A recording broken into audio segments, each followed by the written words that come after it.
Bonjour à toutes et à tous et bienvenue sur Agile Toolkit et notamment bonjour à Renaud qui met souvent des commentaires très intéressants dans la section commentaires en bas des vidéos. Donc aujourd'hui sujet intéressant, alors vous serez peut-être pas d'accord avec cette formulation. Pourquoi l'IA ne progresse plus, mais je vais m'expliquer dans la suite de cette vidéo. Donc je vais tout vous expliquer. Voilà, j'étais pas très inspiré, j'ai mis un pneu à plat pour symboliser l'IA qui ne progresse plus. J'ai pas eu le temps de réfléchir à une meilleure image. Alors cette vidéo elle fait suite à une vidéo précédente, IA prédiction, où je faisais 6 prédictions je crois de l'évolution de l'IA dans les années à venir, dans les 10 ans à venir. Donc cette vidéo allez la voir si vous l'avez pas vue. Donc là dedans il y a toutes mes prédictions la première des prédictions, c'était que l'IA n'allait pas progresser autant qu'on peut l'espérer, qu'on va pas avoir l'intelligence générale et que l'IA va plafonner en fait. C'était ça la prédiction. Donc cette vidéo, dans cette vidéo prédiction, j'ai dit que pour chaque prédiction, j'allais développer un peu, même si je l'ai fait directement dans la vidéo. Bon, j'avais pas prévu spécialement de faire cette vidéo là sur l'IA qui plafonne immédiatement après, mais je pense qu'elle va être diffusée immédiatement après. C'est un peu le hasard. Après je ferai au fil de l'eau pour les autres prédictions, je développerai un petit peu plus parce que c'est des sujets intéressants. Alors avant de parler de l'IA qui ne progresse plus, selon moi, avant de parler de cette prédiction, je vais faire un petit disclaimer sur le terme d'IA. Alors c'est écrit dans toutes les parties description de mes vidéos sur l'IA. Par IA j'entends outils d'IA générative tels que ChatGPT par exemple, qui est le plus connu. Donc là je vous ai mis une petite définition d'IA que j'ai pris dans le dictionnaire Larousse. Donc voilà, c'est une référence. Ensemble des théories et des techniques mises en œuvre en vue de réaliser des techniques capables de simuler l'intelligence artificielle. Donc ça je trouve que c'est une définition intéressante parce que c'est une définition très large par exemple une calculatrice, presque on pourrait dire que ça simule la capacité de calcul de l'être humain qui a inventé le calcul, et on pourrait presque dire que c'est une IA. Alors bien sûr le terme IA avec cette définition il est très flou, donc moi dans toutes les vidéos agilité et IA, le terme il est assez clair, c'est ce qu'on appelle des produits d'IA générative. Donc ces produits vous les connaissez tous, c'est ChatGPT, Claude, Gemini, DeepSeek, Perplexity, Mistral, Cocorico, c'est du Made in France. Bon, Gamma, ça c'est pas très connu, c'est juste pour faire les slides. Oyama, c'est l'outil qui permet de mettre en œuvre des LLM en local sur notre machine, et Grok. Donc toutes ces IA, on les a testées sur la chaîne, on en testera peut-être d'autres. Et par IA, je veux dire produit d'IA générative. Donc dans un produit d'IA générative, il y a un LLM, Large Language Model. Il peut y avoir un Diffusion Model, ça c'est ce qui permet de générer les images. Il y a bien évidemment une interface utilisateur, notamment tout ce qui est speech to text qui permet de contrôler l'IA à la voix. Et il y a tout un outillage autour que je ne vais pas détailler aujourd'hui, mais voilà. Donc c'est en ça que je dis que l'IA ne progresse plus. Je ne veux pas dire que le domaine scientifique de l'IA qui est très ancien ne va pas progresser ou ne va plus progresser. Ce que je veux dire, c'est que à court terme, donc c'est-à-dire dans les 10 ans qui viennent, on ne va pas avoir d'évolution radicale de l'IA, contrairement à ce qu'espèrent ou pensent certains qui sont plus optimistes en la matière. Avant de parler de l'IA qui ne progresse plus, je vais illustrer avec un petit historique, une petite frise chronologique des évolutions récentes de l'IA, du point de vue utilisateur. Et là aussi, quand je dis IA, c'est produit d'IA générative, donc voilà, c'est ChatGPT, Grok, Claude, etc. Donc le petit historique, il reprend les grandes étapes qui, selon moi, ont marqué l'émergence de ces produits ces dernières années. Donc bien sûr, c'est très subjectif. Personnellement, j'ai commencé à m'intéresser à l'IA sur le tard. J'ai commencé véritablement à m'y intéresser seulement au moment où j'ai commencé la chaîne YouTube, donc c'est-à-dire à peu près en septembre 2024. Donc c'était à peu près sur ma frise chronologique, c'est à peu près ici. Sachant que avant j'avais déjà testé tous les produits, donc j'ai mis ici que les produits que j'ai testés assez tôt, mais je m'y intéressais pas vraiment. Je les ai testés comme ça pour voir voilà, sans plus, bon, parce que étant dans l'informatique, on s'intéresse à un peu tous ces produits. produit, mais vraiment je me suis réellement intéressé au sujet qu'à partir de la chaîne YouTube. Donc vous avez d'une certaine manière tout mon parcours dans l'apprentissage de ces outils via la chaîne YouTube. Alors, donc du coup c'est subjectif parce que j'ai mis les choses dont je me souviens, que je me souviens avoir testé assez tôt, alors c'est le hasard, mais c'est pas un hasard en réalité. Tout provient de OpenAI, donc c'est pour ça j'ai mis le petit logo. Au départ je me disais bon, je vais mettre le logo de l'entreprise qui l'a fait, je pensais qu'il y en aurait d'autres, mais non, en réalité tout vient de OpenAI, qui est l'entreprise qui a créé ChatGPT, et c'est logique parce que ce sont des pionniers en réalité, donc c'est eux qui inventent tous ces produits. Après les autres entre guillemets ne font que copier, même s'il y a certaines entreprises qui font des choses tout à fait originales et très intéressantes à suivre, qui améliorent un peu tout ça, mais vraiment ceux qui donnent les innovations, ceux qui créent, qui inventent les innovations, à mon sens c'est OpenAI. Alors, dans ma frise chronologique, d'abord il y a eu DALL-E. Alors là j'ai mis avril 2022, mais ça c'était la première release au public, mais un public restreint, donc je pense que c'était plutôt à la fin de l'année, mettons ici, je sais pas, en septembre ou en novembre, que le grand public pouvait tester la génération d'images avec DALL-E. Donc ça c'est pour la génération d'images, c'est la première chose qui est sortie, et donc je me souviens assez bien de mes premiers tests sur DALL-E, et bon, qui était à la fois impressionnant mais à la fois pas très beau, qui était plutôt moche, mais qui ressemblait quand même déjà à de véritables images. Alors c'est dommage, j'ai pas pu les retrouver, c'est pas sur cet ordinateur, ça serait intéressant de les voir. Ensuite juin 2022, Copilot est sorti. Donc Copilot c'est un mélange entre GitHub, Visual Studio Code qui appartient à Microsoft, ainsi que GitHub, et OpenAI aussi. Donc ça c'est l'aide au codage dans un IDE, dans Visual Studio Code ou dans d'autres outils. Maintenant dans tous les outils ont de l'aide au codage, qui est proposée par l'IA. Alors là c'était un peu je pense la première tentative. Là aussi je l'avais testé extrêmement rapidement, mais sans aller plus loin. En fait non, je l'ai testé plus tard parce que c'était payant je crois au départ. Mais bon bref, peu importe, ne faisons pas de codage au quotidien, ça m'intéresse moins, même si je fais quand même un peu de codage de temps en temps.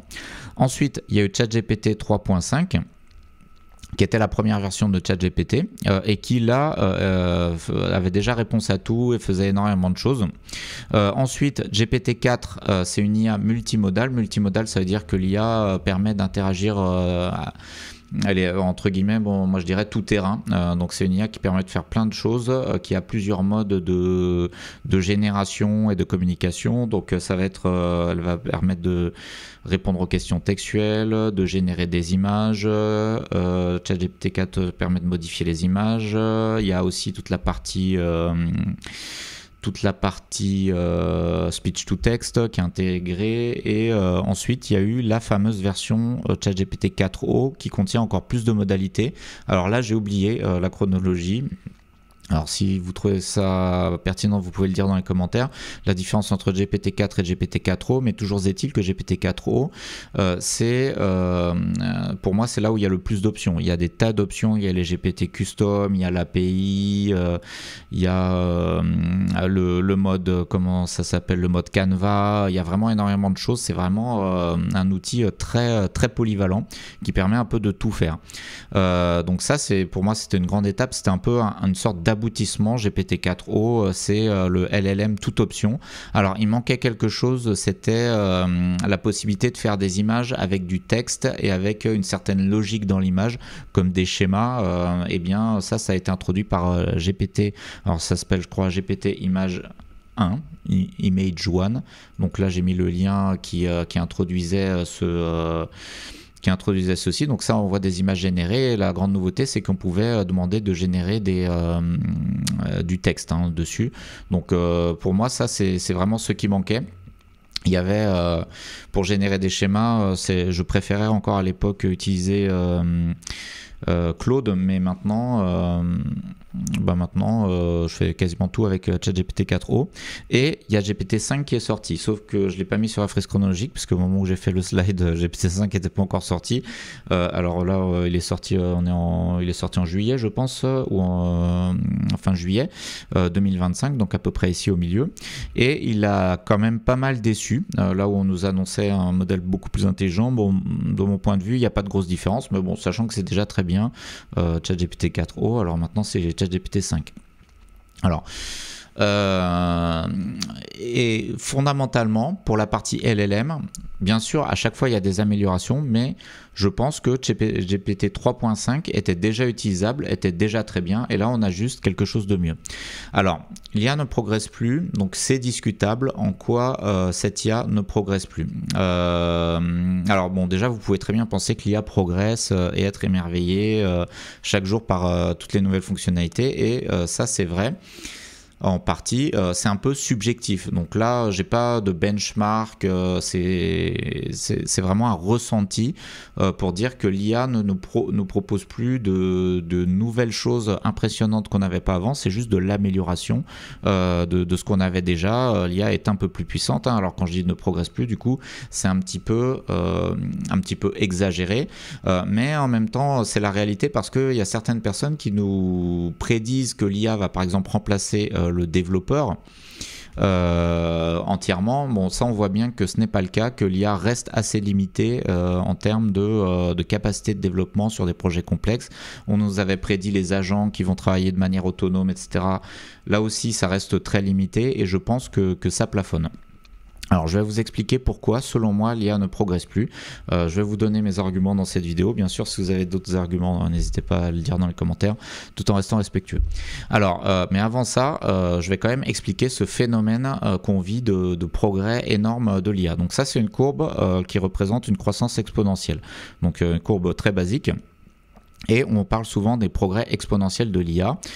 C'est vrai que les progrès paraissent exponentiels. Donc au départ, donc ça c'est le temps et la courbe représente la performance de l'IA. Performance entre guillemets, c'est-à-dire à quel point l'IA est efficace pour nous apporter des choses ou à quel point son raisonnement est pertinent ou à quel point je réponds bien à des questions. Là, je reste dans l'informel et dans le ressenti.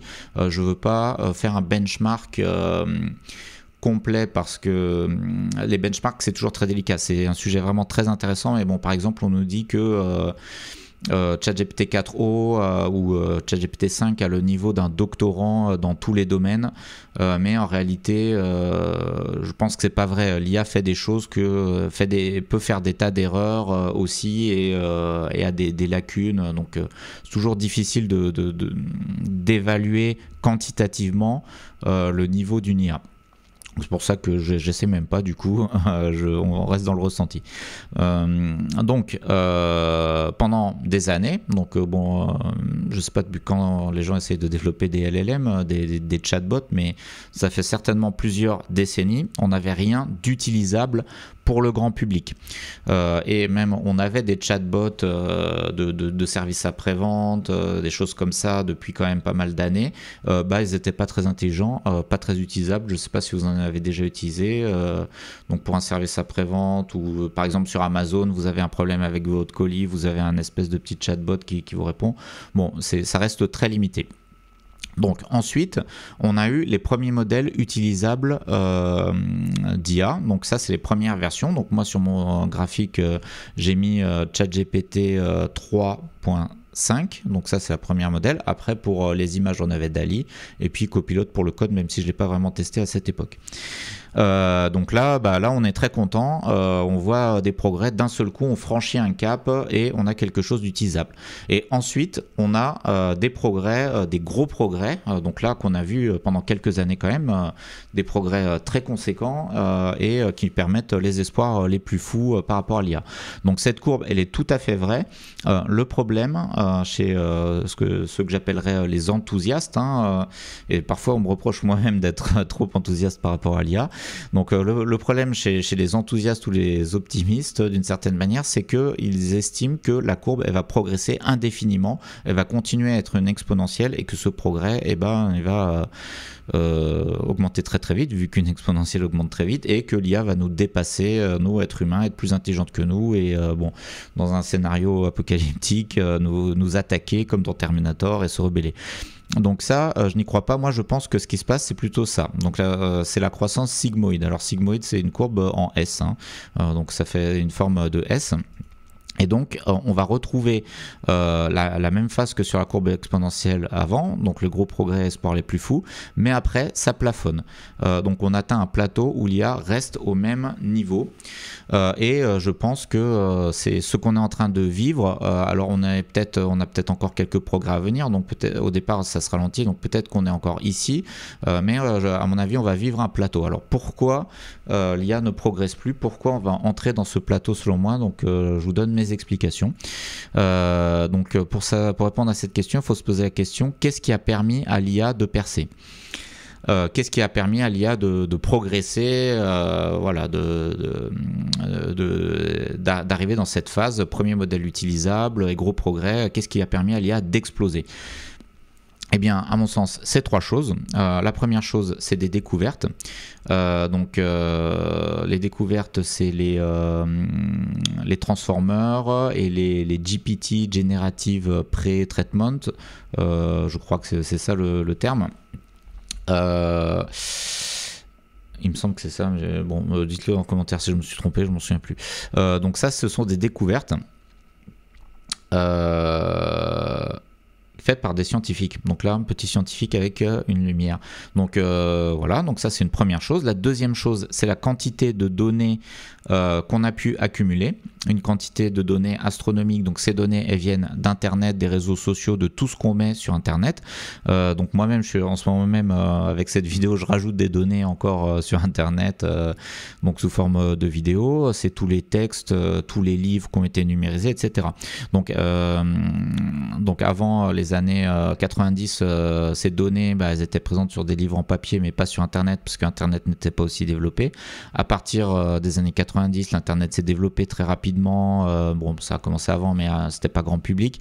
Ensuite, dans les années 2000, sont apparus les réseaux sociaux. Puis ça s'est vraiment beaucoup développé. Au début des années 2000, c'était encore assez confidentiel, mais à partir des années 2010, c'est rentré dans le... c'est devenu mainstream, comme on dit, c'est devenu commun et tout le monde s'est mis à l'utiliser, hein, et à mettre toutes ces données dessus. Donc ça a permis à des entreprises de collecter des quantités astronomiques de données. Ça vaut aussi pour le code, Stack Overflow, etc. Et avec l'accumulation de ces données, voilà, on a réussi à rassembler des quantités énormes année après année. Et la troisième chose qui a permis l'IA, c'est la puissance de calcul qui est nécessaire pour traiter toutes ces données. Et pour fabriquer un LLM, il faut une puissance de calcul très importante, assez extraordinaire, d'énormes data centers. Et avant les années 2010-2020, on avait tout simplement pas une puissance de calcul suffisante pour traiter de telles quantités de données pour fabriquer un LLM.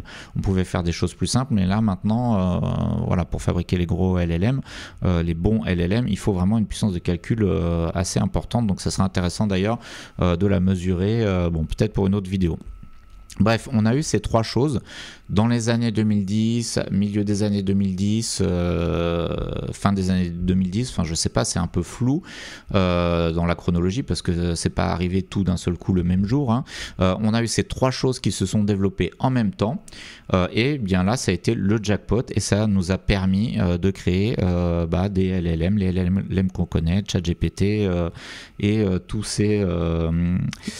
ces successeurs, Claude, Grok, Mistral, etc. Donc, trois choses. Avancée technologique, quantité de données, puissance de calcul. Donc ça, c'est ce qui a permis à l'IA de percer. Maintenant, je vais expliquer pourquoi l'IA ne va pas percer. Eh bien, c'est parce que ne va pas continuer à exploser comme ça. Eh bien, c'est parce que je pars du principe que pour que l'IA continue sur sa même lancée, il faudrait que ces trois aspects continuent de progresser. Ces trois aspects, avancée technologique, quantité de données, puissance de calcul, eh bien je pense que les trois vont cesser de progresser. Donc Donc du coup, l'IA elle-même va cesser de progresser. Donc les avancées technologiques, pourquoi, ou les avancées scientifiques ou technologiques, les découvertes, pourquoi elles vont pas continuer de progresser? Alors ça, c'est la partie la plus incertaine de mon argumentaire, parce que personne n'est capable d'imaginer quelles seront les découvertes futures. Mais la première chose que je veux dire, c'est que si on n'est pas capable de l'imaginer, on ne peut pas trop compter dessus non plus. On n'est pas sûr qu'on va faire des découvertes aussi importantes, parce que les découvertes qui ont déjà été faites, en réalité, on a l'impression que c'est quelqu'un qui a une idée géniale, mais c'est le résultat d'années et de décennies de travaux intellectuels, de recherche. La recherche est assez lente, et si on regarde l'histoire des évolutions technologiques, des grandes découvertes, on se rend compte que par moment, il y a des découvertes qui changent tout, qui sont des game changers, et qui nous font progresser, mais la plupart du temps c'est seulement des petites innovations et pas forcément des très grandes découvertes qui révolutionnent tout. Donc les grandes découvertes, les grandes évolutions technologiques, c'est valable pour l'aviation, la voiture, etc., ça arrive à certains moments. Ensuite on améliore le concept pendant des décennies voire des siècles, mais parfois ces grandes découvertes sont inattendues et on ne peut pas espérer en avoir tous les ans ou tous les 10 ans. Donc voilà, il y a plein de domaines de recherche où on fait beaucoup de recherches sans forcément trouver ce qu'on cherche. Donc on ne peut pas miser dessus, a priori, même si on peut quand même espérer, mais on ne peut pas miser dessus. Donc ça, c'est la première chose. La deuxième chose, alors là, oui, j'ai écrit beaucoup de textes, je sais que c'est pas bien d'écrire autant de textes dans un slide, c'est pas lisible. Je l'ai écrit pour m'en souvenir, après je l'ai laissé pour mémoire. Alors, quantité de données, eh bien, pourquoi ça ne va pas évoluer? Parce qu'on a déjà donné au LLM toutes les données qu'on avait sous la main. Donc c'est l'intégralité de toutes les connaissances de l'humanité, elles sont déjà dans les LLM. Alors peut-être pas l'intégralité, c'est peut-être que 90%, mais en tout cas, ou peut-être 80%, j'en sais rien. Mais en tout cas, il ne nous reste pas des quantités aussi importantes, parce qu'on est parti d'une quantité 0 à presque toute la connaissance de l'humanité. Donc ça représente des quantités de données extraordinaires, astronomiques. Et donc on est passé de rien du tout à toutes les connaissances de l'humanité quasiment. Là on va pas pouvoir inventer une telle quantité de données en si peu de temps pour doubler la quantité, tripler la quantité. Donc on a déjà mis toutes nos connaissances dans les modèles en fait les êtres humains même ne produisent pas tant de quantité de données que ça. Donc là j'ai représenté ici par ces bibliothèques toutes les connaissances de l'humanité depuis l'histoire de l'humanité. Donc c'est ce qu'on a donné au LLM. Ici un vieux livre, ça représente les connaissances qu'on n'a pas encore données au LLM parce qu'elles n'étaient pas accessibles, parce qu'elles étaient oubliées, parce que c'est des textes à numériser, parce que c'est la connaissance qui appartient aux entreprises, qui est privée, qui n'est pas disponible sur internet, etc. Donc bon, alors là c'est peut-être pas juste un livre, c'est peut-être carrément une bibliothèque entière qui nous manque, voire peut-être plus, mais c'est pas non plus x2 je pense. Et ça, les livres comme ça, eh bien, c'est les nouvelles connaissances qu'on va créer, parce qu'on crée tous les jours des nouvelles connaissances, les êtres humains créent des nouvelles connaissances, mais là, le rythme est quand même assez faible, parce que tout ce qu'on crée au quotidien, d'autres gens l'ont créé, ou d'autres gens le créent en même temps, donc c'est un peu toujours la même chose, et les choses réellement originales sur la quantité de connaissances qu'on écrit, il n'y en a pas tant que ça finalement, je pense. Voilà, donc cette quantité de données qu'on va pouvoir ajouter à l'IA pour la rendre encore plus intelligente, elle ne va pas être si importante que ça. Donc c'est pour ça que l'IA va plafonner. Deuxième raison. Et enfin, dernière raison, c'est la puissance de calcul. La puissance de calcul, elle n'augmente plus comme on pourrait espérer qu'elle augmente. Alors, vous connaissez peut-être, si vous êtes dans l'informatique, la loi de Moore. La loi de Moore, donc il y a plusieurs formulations, mais en gros, c'est une loi qui dit que la puissance des ordinateurs double tous les alors il y a tous les 2 ans ou tous les 18 mois, bon il y a plusieurs versions, mais en gros c'est exponentiel, ça double tous les 2 ans. Donc il y a différentes formulations, je m'en souviens même plus exactement, il y en a qui disent c'est la puissance, d'autres c'est le nombre de transistors, bon peu importe. Donc ici j'ai demandé, l'idée est la même dans tous les cas, c'est qu'on a toujours des ordinateurs plus puissants très rapidement. J'ai demandé à ChatGPT de me faire une petite étude, donc je vous ai mis ici le prompt, je le mettrai en description, vous pourrez aller le relire. Donc j'ai demandé à ChatGPT de synthétiser des chiffres, de compiler des chiffres. Alors je les ai pas vérifiés, mais bon, c'est pas un truc Sujet tellement à doute, c'est des data. Donc j'ai demandé pour les processeurs grand public, hein, bon, c'est certainement à peu près pareil pour les processeurs, pour les supercalculateurs. J'ai fait l'expérience pour les processeurs grand public parce que les données sont plus faciles à collecter, mais je suis sûr qu'avec les supercalculateurs c'est la même chose. Donc j'ai demandé de mettre sur une courbe en abscisse les années et en ordonnée la puissance de calcul, la puissance CPU. Et donc ici c'est une échelle logarithmique. Donc on voit qu'on reste assez proche de la droite, mais si on est en échelle linéaire qui représente plus la réalité, on se rend compte que même si au début ça suivait bien la courbe exponentielle, donc là c'est la prévision loi de Moore qui est une courbe exponentielle, et bien depuis 2010 on voit qu'on s'éloigne de plus en plus de la courbe, donc c'est-à-dire que la puissance des ordinateurs ne progresse plus aussi vite que prédit et qu'espéré.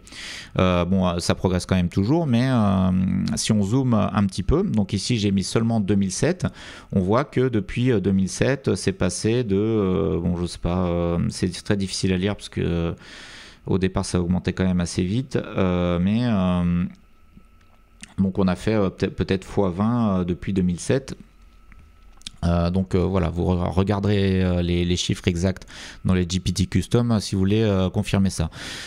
Donc pour traiter toujours plus de données ou pour avoir des LLM toujours plus intelligents, si on veut vraiment que les LLM aient une puissance de calcul, enfin bon, une capacité de raisonnement plus forte, ça serait bien si on avait toujours des ordinateurs plus puissants, mais c'est le cas, mais pas assez puissant pour nous laisser espérer que l'IA va devenir consciente ou nous surpasser.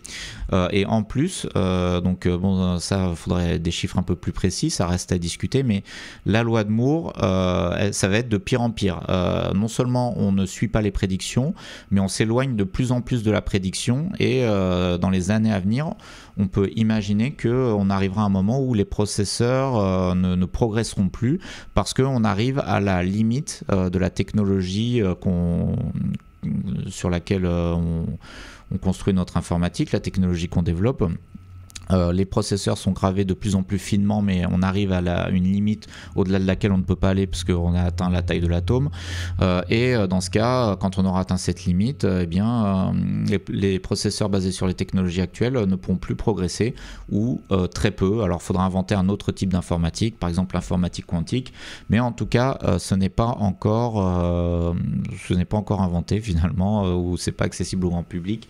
Et même si on faisait des gros progrès, il faudrait au moins 10 ans et certainement des décennies avant d'avoir des ordinateurs quantiques sur nos bureaux. Et ça, je vous rappelle que ma prédiction, au départ, j'ai indiqué que je faisais une prédiction à 10 ans. Et au-delà, bien sûr, au-delà de 10 ans, je ne sais pas.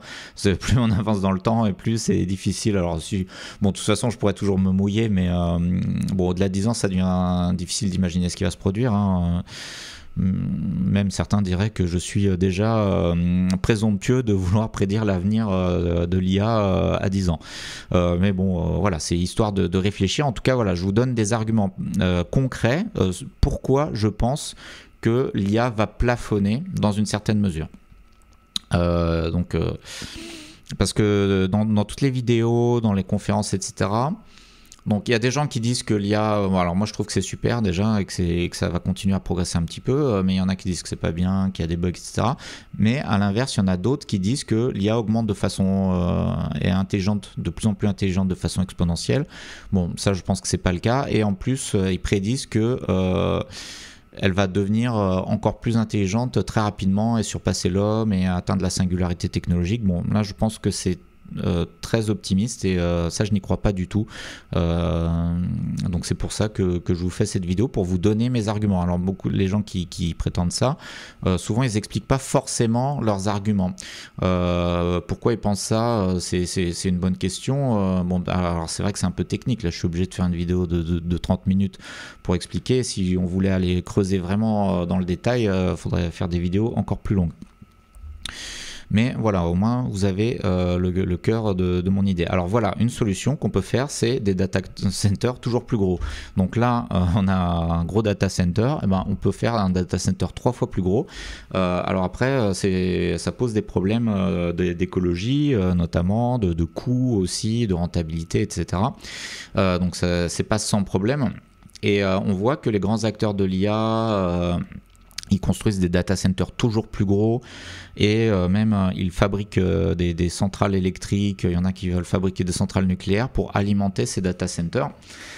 Donc on critique l'IA en disant c'est pas bien, ça consomme beaucoup, mais moi j'y vois le signe que justement on atteint ce plafonnement, donc on n'arrive pas à faire des processeurs beaucoup plus puissants, et du coup la seule chose qu'on est capable de faire, c'est de faire plus de processeurs, donc vraiment de mettre des armoires, d'aligner des armoires entières qui consomment beaucoup plus d'énergie. Donc c'est la seule chose qu'on a à ce jour pour être beaucoup plus puissant, c'est d'augmenter de beaucoup la taille, sachant que ça a quand même une certaine limite, hein. On pourra, donc quand on aura des hangars entiers qui consommeront l'énergie d'une centrale nucléaire, bon bah on pourra pas aller beaucoup plus loin, bon sauf si on trouve des nouvelles ressources, hein, pourquoi pas, mais et donc moi j'y vois là-dedans un signe d'un certain essoufflement technologique des microprocesseurs et des supercalculateurs, malgré toute la pub qui est faite autour, malgré toutes les annonces. En réalité, si on regarde dans le détail, ça ne progresse pas si vite que ça en termes de puissance de calcul. Alors, donc je ne vais pas en rester là, bien sûr là c'est un peu pessimiste, parce que je vous dis que ça ne va pas progresser, mais en fait je suis très optimiste. Je vois quand même des progrès venir. Et donc maintenant c'est la deuxième partie. Donc je reprends ma petite courbe croissance sigmoïde. En fait, dans la courbe précédente, j'avais fait un plateau là, mais je pense que, bien sûr, il y a les chercheurs qui cherchent, les techniciens, pas que les chercheurs, tout le monde en réalité, on trouve toujours des nouvelles choses. Ça s'améliore quand même. Donc déjà, on a une petite pente douce ici, donc qui fait que plus le temps passe, plus on a des nouvelles choses. Même si c'est pas aussi extraordinaire qu'avant, on peut quand même se réjouir qu'on progresse quand même. Donc là, en fait, pour moi, on est ici, au début de la pente douce du plateau. Donc j'appelle ça progrès léger. Ensuite, j'ai dit au départ qu'on ne pouvait pas compter sur les nouveaux progrès technologiques. Mais quand même, il y a tellement de gens qui cherchent dessus, on investit tellement d'argent et même si c'est un peu aléatoire, la découverte, hein, la découverte est fondamentalement un peu aléatoire, hein, mais on peut quand même espérer qu'on va en avoir. Donc je pense qu'on aura occasionnellement de nouveaux progrès. Même si c'est incertain, on ne sait pas quand, ça sera peut-être cette année, ça sera peut-être dans 10 ans, on ne sait pas. Bon, bien sûr, on peut le savoir certainement si on s'intéresse de très près à la recherche fondamentale en IA, mais je pense qu'on aura quand même des nouveaux progrès, peut-être moins importants, parce que ici, cette grosse pente, elle est le résultat de 3 facteurs: la grande quantité de données, les processeurs, la puissance de calcul et la quantité et les découvertes. Et bien là, ça sera moins élevé parce qu'on n'aura que les découvertes. Pour la quantité de données, on ne pourra pas donner beaucoup plus, j'ai expliqué pourquoi. Et pour la puissance de calcul, la loi de Moore est en panne pour le moment. Donc voilà, je pense qu'on aura des progrès, mais moins grands. Puis à nouveau un nouveau plateau, enfin une petite pente douce. Donc c'est pas si noir que ça, hein. On peut quand même continuer à espérer, même si c'est pas l'intelligence générale qui va nous surpasser en tout point. Alors... Et enfin, donc ça c'est le plus important, je pense. Dans quoi se situe le progrès? Eh bien, il se situe dans 2 choses. Donc là, tout ce dont j'ai parlé jusqu'à présent, qu'est-ce qui plafonne? Ce sont les LLM qui plafonnent. Le LLM, c'est le réseau de neurones, c'est le cœur de nos outils d'IA générative. LLM ou Diffusion Model, mais bon, je pense toujours plus LLM parce que je m'intéresse plus au texte qu'à l'image. Donc les LLM vont plafonner, mais un outil d'IA génératif, ce n'est pas que un LLM. C'est tout un outillage autour du LLM pour exploiter le LLM Donc là, je vous ai mis un peu en vrac tous les composants qui peuvent exister autour. On fera peut-être des vidéos dessus pour expliquer en détail ce que c'est. Donc on a notre LLM qui est un peu notre réseau de neurones. On a tout ce qui est gestion de contexte autour du LLM, gestion des inférences, etc. On a tout ce qui est... Alors là, j'ai mis un peu en vrac, et pas forcément d'ordre logique. Tout ce qui est GPT Custom. Sur la chaîne, on a fait des vidéos sur les GPT Custom. C'est un peu une nouvelle manière de programmer en s'appuyant sur un LLM. Donc... ça, c'est quelque chose qui n'existait pas avant pour programmer. On rend entre guillemets la programmation accessible à tout le monde en écrivant des prompts. On a tout ce qui est connexion entre LLM et les programmes traditionnels. Alors entre LLM et API, sachant qu'un LLM peut exposer une API, ce qui est le cas de ChatGPT. Donc voilà, c'est pour ça que j'ai mis dans les deux sens. Donc on va pouvoir mixer ces nouveaux outils d'IA avec les programmes traditionnels. Petit exemple, par exemple, donc un LLM, les LLM ne sont pas bons en mathématiques, en calcul, parce qu'ils ne sont pas conçus pour ça, parce que c'est basé sur des statistiques, etc. Mais si on connecte à un LLM une calculatrice ou des outils de calcul et qu'on donne au LLM la possibilité d'effectuer des calculs avec une calculatrice, eh bien ChatGPT va devenir super bon en calcul. Donc ça, c'est l'hybridation entre les programmes traditionnels et ces nouveaux outils d'IA LLM. Eh bien, quand on aura tout hybridé, quand on aura tout mixé, fait un nouveau super produit, on aura des outils extraordinairement puissants et efficaces qui pourront rendre encore plus de services qu'ils ne le font maintenant. Il y a tout ce qui est interface homme-machine, donc ça c'est encore... donc là, la technologie est là, il faut l'intégrer dans toutes les applications, dans tous les outils. Donc peut-être qu'on n'aura plus à l'avenir les mêmes IHM pour les applications, peut-être qu'on tapera plus au clavier du tout et qu'on ne fera que parler à des IA et on verra le texte s'écrire devant nous sur l'écran. Donc ça, c'est tout à fait possible. Donc là, le RAG, c'est... Qu'est-ce que ça veut dire RAG? C'est le fait de mettre une base de connaissances, une base de documents à disposition de l'IA pour que l'IA cherche dedans. Je crois que ça veut dire ressources augmentées Generation, il me semble. On va vérifier dans les commentaires. Donc ça, c'est super aussi. Ça nous permet d'exploiter au mieux des corpus de données privés qu'on aurait. Connexion Internet, le fait que les LLM se connectent à Internet et peuvent aller chercher des informations. J'aurais pu mettre les agents aussi. Pourquoi j'ai pas mis l'agent, je sais pas. Connecter plusieurs modèles entre eux. Donc ça, oui, ça c'est le fait de mélanger tout un tas de modèles, de les faire interagir ensemble. Donc ça, c'est déjà le cas. Donc, mais tous ces outillages, ils existent, ils ne sont pas encore complètement aboutis ou pas encore complètement intégrés, développés, etc. Donc il y a un progrès colossal dans la finalisation, dans le fait de peaufiner tous ces outils. Donc ça, c'est de l'ingénierie. On appelle ça aussi du tooling autour du LLM. Et là-dedans, il y a encore des progrès tous les jours. En fait, une grande partie de tous les progrès qu'on attribue à l'IA ne sont pas des progrès des LLM en eux-mêmes, je pense. C'est plus des progrès de tout ce qui est tooling. Donc on exploite de mieux en mieux nos LLM avec tous ces outils-là. Donc ce qui fait qu'on a l'impression que l'IA est toujours plus intelligente, alors que, bon, bien sûr, les LLM progressent, mais peut-être pas tant que ça. Ils sont pas 2 fois plus intelligents, je pense. Ils sont juste un peu plus intelligents, de je sais pas combien de pourcents. Il faudrait regarder des benchmarks. Donc ça, c'est une grosse voie de progrès que je vois, et à mon avis, le temps que tout ça se développe pleinement, je pense qu'il y en a au moins pour 10 ans à exploiter tous ces outils, à développer tous ces outils, à les concevoir. Sachant que donc ChatGPT, donc la version grand public, c'est sorti tout à l'heure dans ma chronologie en 2022, c'est ce que j'ai dit, ou oui, je crois que c'est 2022. Je reprends la chronologie, hop, voilà, 2022. Donc ça fait déjà 3 bonnes années, et il y a énormément d'outils qui sont apparus là-dessus. Ensuite, donc ça c'est la partie outillage, et la dernière partie qui est peut-être encore plus importante, c'est l'usage, parce que on a des LLM qui sont super outillés, il y a plein de trucs autour, donc on peut les utiliser, mais on ne sait pas comment les utiliser. Donc ça, c'est ce que je fais moi avec la chaîne Agile Toolkit. Donc à la base c'est sur l'agilité, et je parle quand même beaucoup d'IA parce que ça me passionne. Mais je me suis posé le problème, enfin je me suis donné la mission, comment on peut utiliser ces outils d'IA pour la gestion de projet en général, l'agilité en particulier. Qu'est-ce que ça peut nous apporter? Eh bien ça je ne le sais pas a priori. Je fais des tas d'expériences au quotidien, un petit peu tous les jours avec l'IA et au fur et à mesure je vous le montre sur cette chaîne, donc je vous livre le résultat de mes expériences, mais c'est un apprentissage que je fais de l'IA et qui prend beaucoup de temps. Et ce que je fais pour l'agilité, en fait, n'importe quel métier peut le faire. Chaque métier peut se poser la question qu'est-ce que l'IA peut m'apporter? Par exemple, je connais quelqu'un, donc je le salue d'ailleurs, je ne sais pas si je peux le citer, qui travaille dans l'IA et l'immobilier. Alors l'IA et l'immobilier, ça paraît un peu farfelu, mais par exemple, qu'est-ce que ça permet de faire l'IA pour l'immobilier?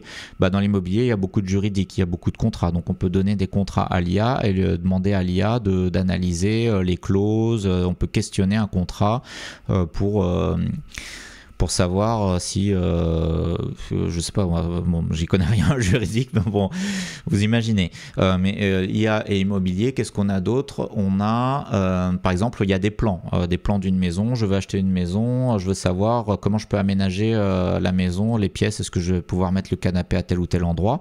Eh bien, on peut demander à l'IA de générer un plan interactif très facilement, avec Claude par exemple, où on va pouvoir déplacer un canapé, gérer un aménagement, alors qu'avant il fallait un outil de modélisation et maintenant c'est accessible à tout le monde. Si on a un projet de construction immobilière, on peut générer à partir d'un plan une image réaliste de la maison qu'on est en train de construire.